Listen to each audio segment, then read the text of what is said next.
Bonjour à tous.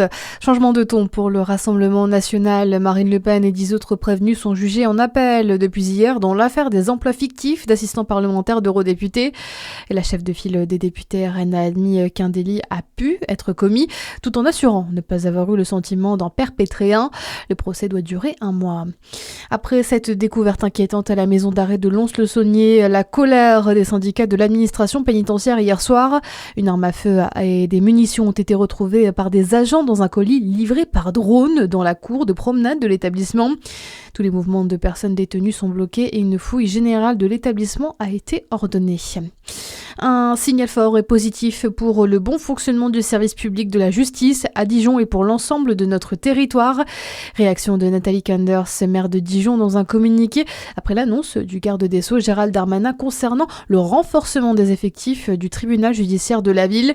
À Dijon, 3 magistrats, 11 greffiers et 13 attachés de justice sont arrivés récemment. 6 nouveaux magistrats et 13 greffiers supplémentaires sont attendus d'ici 2027. Même échéance pour les tribunaux de Chalon-sur-Saône, où 6 magistrats supplémentaires devraient être recrutés. Le recensement annuel se déroulera dès demain jusqu'au 21 février à Dole et à Dijon. Une opération essentielle pour mieux connaître la population et adapter les services publics. Qui est concerné? Comment se déroule cette enquête sur le terrain? Les détails avec vous, Samuel Wagon. Oui, c'est une étape obligatoire qui revient chaque année à Dijon. Le recensement de 2026 concernera environ 8000 logements pour un total de quelques 12 000 habitants. À Dole, 8% des foyers seront aussi sondés.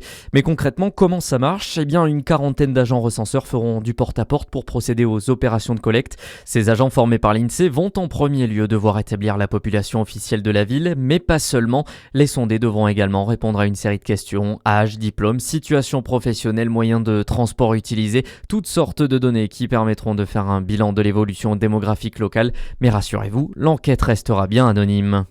Et toute personne résidant sur le territoire peut être recensée. Dans le reste de votre actualité générale, 2025 a été la 3e année la plus chaude jamais enregistrée. Une annonce aujourd'hui notamment de l'Institut européen Copernicus. La moyenne des températures à la surface du globe sur les 3 dernières années a dépassé de plus d'1,5 degré le niveau pré-industriel. Et puis un mot de sport avec du football. Marseille n'a pas fait de quartier.